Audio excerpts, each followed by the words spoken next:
vient de sortir d'un atelier qui fait suite au changement de gouvernement. La nouvelle architecture gouvernementale consacre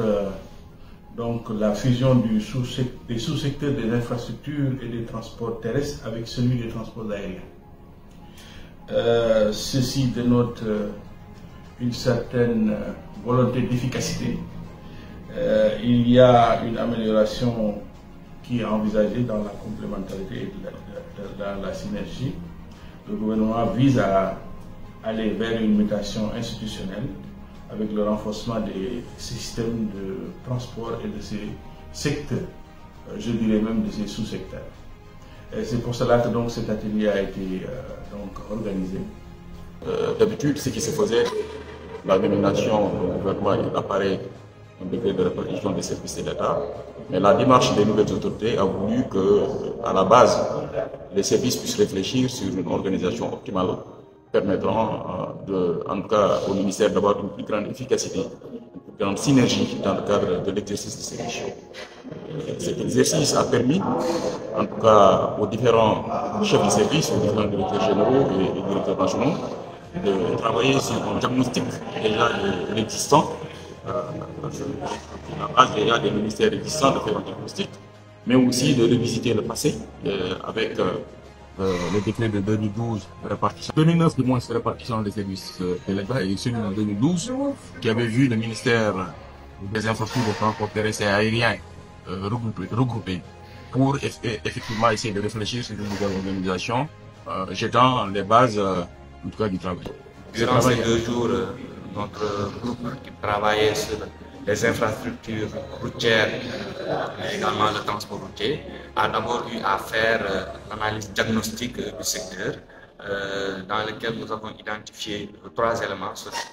nous avons accès à notre diagnostic. C'était d'abord la gouvernance et la planification. Il y avait également l'exécution des travaux routiers, mais également le service de transport. Et enfin, un 3e élément sur le financement de ce secteur. Après notre passation de service avec les 2 ministres des départements des infrastructures, des transports terrestres et du développement et des transports aériens et du développement des infrastructures aéroportuaires, nous avions jugé nécessaire d'abord d'aller à la rencontre des équipes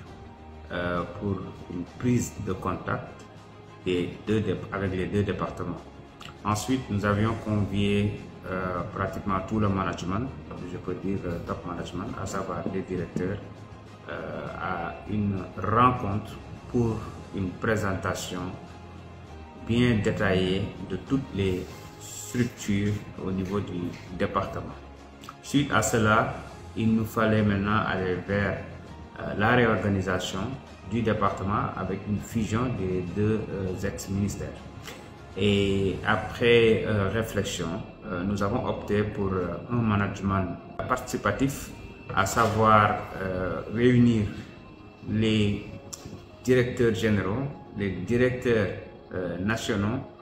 et même les services sous tutelle, à savoir les agences, les fonds et les sociétés, pour réfléchir ensemble sur une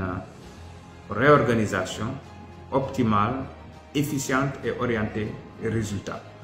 Et c'est ce qui a provoqué l'atelier de 48 heures. Ils ont travaillé d'arrache-pied, je les remercie, pour en tout cas faire un diagnostic global de toutes les directions, de tout le département, le grand département, et faire le SWOT analysis et revenir avec de fortes propositions en termes de réorganisation. Ensemble, nous avons arrêté l'option qui nous paraissait en tout cas la plus optimale, la plus efficiente, mais surtout qui répondait à notre vision, une vision que j'avais dégagée avec un canevas bien déterminé, et ensemble nous avons réussi à mettre en place quelque chose que nous sommes en train de peaufiner avant de procéder au texte de décret et soumettre à l'autorité. Donc dans l'ensemble, les travaux se sont bien passés et ils nous ont fait la restitution ce matin, et aujourd'hui il y a un comité restreint qui travaille sur le draft de l'organigramme et des missions, bien sûr, et des textes. Et nous pensons qu'avec cette nouvelle organisation et l'équipe, l'excellente équipe qui est très engagée, qui est une équipe d'experts,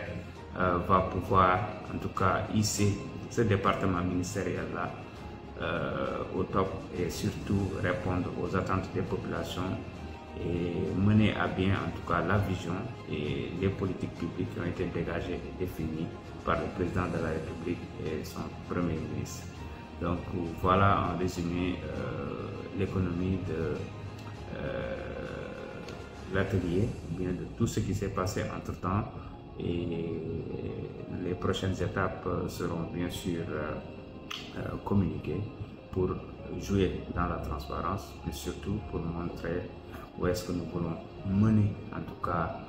ce grand département-là, et surtout comment nous comptons exécuter et réaliser les missions qui nous ont été confiées.